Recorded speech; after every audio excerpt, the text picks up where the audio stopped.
بسم اللہ الرحمن الرحیم۔ اسلام میں طلاق کو ایک انتہائی ناپسندیدہ عمل قرار دیا گیا ہے۔ اسی طرح نبی آخر الزماں حضرت محمد صلی اللہ علیہ وآلہ وسلم سے پہلے بھی جتنے نبی آئے، ان کی شریعت میں بھی میاں بیوی میں طلاق کو برا ہی سمجھا جاتا تھا۔ طلاق کے لغوی معنی ہے چھوڑنے اور آزاد کرنے کے ہیں، یعنی بیوی کو نکاح کی قید سے آزاد کرنے کا نام طلاق ہے۔ یہ جائز و مباح ہونے کے باوجود ناپسندیدہ عمل ہے، کیونکہ نکاح کا مقصد صرف جسمانی اور فطری خواہشات کا ہی حصول نہیں ہے۔ ہر مہذب قوم میں نکاح کا کوئی نہ کوئی تصور اور طریقہ پایا جاتا ہے۔ نکاح سے نہ صرف مرد و عورت میں محبت پیدا ہوتی ہے، بلکہ دو خاندانوں کے درمیان روابط قائم ہوتے ہیں، جس سے معاشرے میں نکھار پیدا ہوتا ہے۔ شریعت میں طلاق کس درجہ ناپسندیدہ ہے، اس کا اندازہ ان چند روایات سے لگائیں۔ مستدرک حاکم کی ایک روایت کا مفہوم یہ ہے کہ اللہ کے نزدیک بدترین گناہ یہ ہے کہ کوئی مرد کسی عورت سے نکاح کرے اور جب اس سے اپنی ضرورت پوری کر لے تو اس کو طلاق دے دے اور اس کا مہر بھی ہڑپ کر جائے۔ ایک موقع پر رسول اللہ صلی اللہ علیہ وآلہ وسلم نے حضرت معاذ بن جبل رضی اللہ تعالیٰ عنہ سے فرمایا، اے معاذ، روئے زمین پر اللہ پاک نے کوئی ایسی چیز پیدا نہیں فرمائی جو غلام آزاد کرنے سے زیادہ پسندیدہ ہو، اور روئے زمین پر کوئی ایسی چیز پیدا نہیں فرمائی جو اس کے نزدیک طلاق سے زیادہ ناپسندیدہ ہو۔ ان سب باتوں کے باوجود آئیے جانتے ہیں کہ کیوں اللہ کے پیارے نبی حضرت اسماعیل علیہ السلام نے اپنی بیوی کو طلاق دی۔ کیوں حضرت ابراہیم علیہ السلام اپنے بیٹے کو کہتے رہے کہ اپنی بیوی کو جلد از جلد طلاق دے دو۔ دوستو، واقعہ کچھ اس طرح ہے کہ حضرت ابراہیم علیہ السلام کو اللہ پاک نے بعض مصلحتوں کی وجہ سے حکم دیا کہ آپ اپنی بیوی اور بیٹے دونوں کو مکہ کے بے آب و گیا وادی میں چھوڑ آئیں، اور حضرت ابراہیم علیہ السلام نے اللہ کے اس حکم کی تعمیل کی۔ جب حضرت اسماعیل علیہ السلام اپنی ماں حضرت ہاجرہ علیہ السلام کے ساتھ مکہ میں زندگی بسر کرنے لگے، جیسے ہی حضرت اسماعیل علیہ السلام کے معجزے سے پانی نکلا تو لوگ آہستہ آہستہ وہاں آ کر آباد ہونے لگے۔ حضرت اسماعیل علیہ السلام جب جوان ہوئے تو ان کا نکاح قبیلہ بنو جرہم کی ایک لڑکی سے کر دیا گیا۔ حضرت اسماعیل علیہ السلام شکار کر کے زندگی کا گزر بسر کرتے تھے۔ کبھی شکار مل جاتا تو کبھی کئی دن تک گھر میں فاقہ رہتا۔ ایک دن حضرت اسماعیل علیہ السلام شکار پر گئے ہوئے تھے کہ آپ کے والد حضرت ابراہیم علیہ السلام ان کے گھر تشریف لے آئے۔ حضرت اسماعیل علیہ السلام کی بیوی سے وہ حال احوال پوچھنے لگے۔ وہ کہنے لگی، بس زندگی گزر رہی ہے، کبھی شکار ملتا ہے کبھی نہیں ملتا، بہت تنگی کا وقت گزر رہا ہے، بہرحال گزارا ہو رہا ہے۔ اس نے اس طرح ناشکری کے الفاظ کہے۔ حضرت ابراہیم علیہ السلام نے کچھ دیر انتظار فرمایا، پھر فرمانے لگے، اچھا مجھے واپس جانا ہے، جب تمہارے شوہر آ جائیں تو انہیں میرا سلام کہنا۔ اور کہنا کہ تمہارے گھر کی چوکھٹ اچھی نہیں، اسے بدل دو۔ بس یہ کہہ کر جناب حضرت ابراہیم علیہ السلام واپس سے تشریف لے گئے۔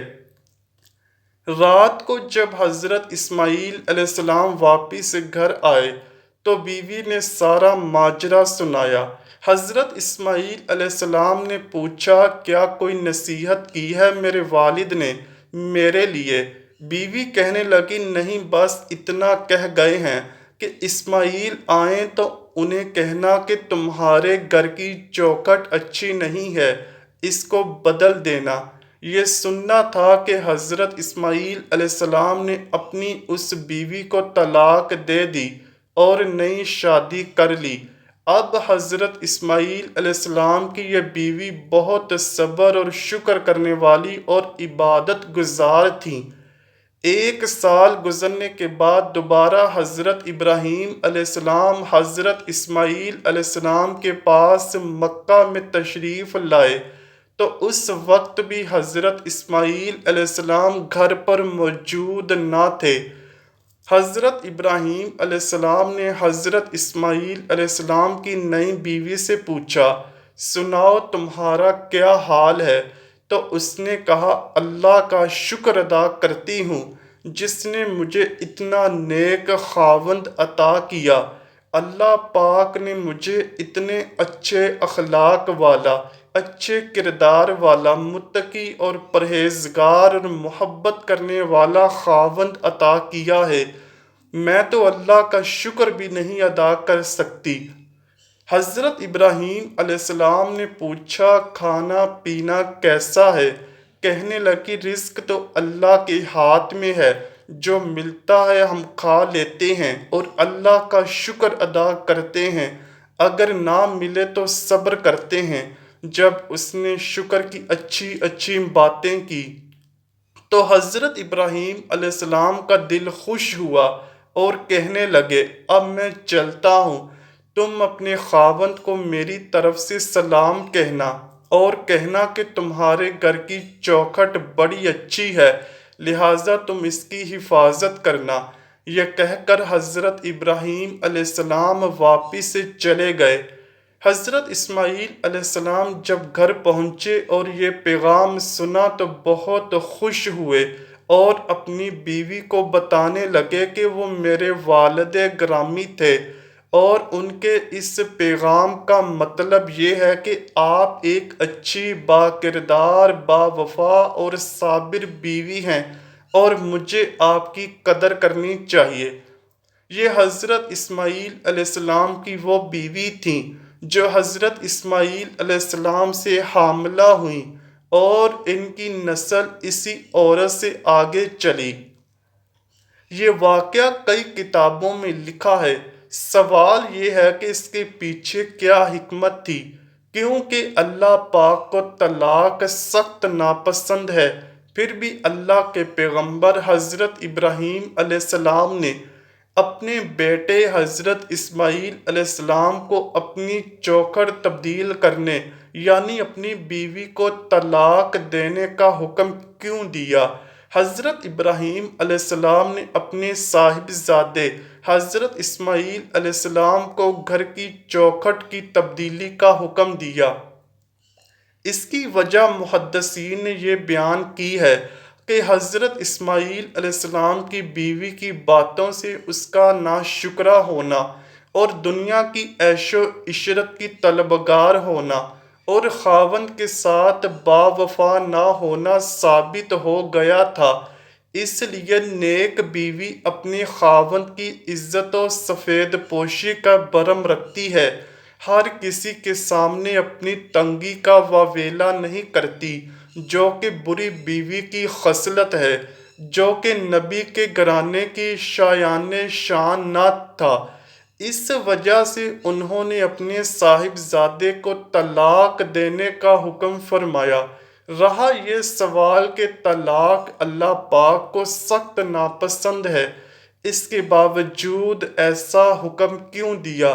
تو اس کا جواب یہ ہے کہ ناپسند ہونے کے باوجود اللہ نے اسے حرام قرار نہیں دیا، بلکہ کسی مصلحت کے سبب دینے کی اجازت بھی دے رکھی ہے، اور قرآن مجید فرقان حمید میں اس حوالے سے تفصیلی احکامات موجود ہیں۔ روایات میں آتا ہے کہ حضرت ابراہیم علیہ السلام نے اپنے بیٹے حضرت اسماعیل علیہ السلام کی دوسری بیوی سے سوال کیا تھا کہ تمہارا کھانا کیا ہے؟ اس نے جواب دیا گوشت۔ اس کے بعد سوال کیا تمہارا پینا کیا ہے؟ اس نے جواب دیا کہ آب زمزم۔ پھر حضرت ابراہیم علیہ السلام نے ان دونوں کے لیے دعا کی، اے اللہ ان لوگوں کے گوشت اور پانی میں برکت دے، یہاں تک کہ گفتگو کرنے کے بعد یہ فرمایا کہ اللہ رب العزت تمہارے رزق میں برکت عطا فرمائے۔ اللہ کے نبی حضرت محمد صلی اللہ علیہ وآلہ وسلم نے فرمایا، یہ اس عظیم خاتون کی عظمت اور صبر و شکر کی اعلیٰ مثال تھی، حالانکہ اس وقت ان کے پاس گھر میں خوراک کا ایک دانہ بھی موجود نہ تھا۔ بہرحال حضرت ابراہیم علیہ السلام نے ان کے ان کھانے اور پینے میں برکت کی دعا فرمائی۔ حضور پاک صلی اللہ علیہ وآلہ وسلم نے ارشاد فرمایا، ان دونوں میاں بیوی کے صبر و شکر اور دعائے خلیل علیہ السلام کی وجہ سے مکہ میں ہر چیز فراوانی سے پائی جاتی ہے۔ اللہ پاک سے دعا ہے کہ وہ ہمیں برائیوں سے بچا کر نیک اعمال کرنے کی توفیق عطا فرمائے، اور ہمیں نبی کریم صلی اللہ علیہ وآلہ وسلم اور ان کی اہل بیت سے سچی و پکی محبت کرنے کی توفیق عطا فرمائے، آمین یا رب العالمین۔ امید کرتا ہوں کہ آپ کو ویڈیو ضرور پسند آئی ہوگی۔ اگر ویڈیو پسند آئی ہے تو ویڈیو کو لائک کیجئے، شیئر کیجئے اور چینل کو لازمی سبسکرائب کیجئے۔ کمنٹ سیکشن میں اپنی رائے کا اظہار بھی ضرور کیجئے گا۔ ملتے ہیں اگلی ویڈیو میں، تب تک کے لیے اللہ حافظ۔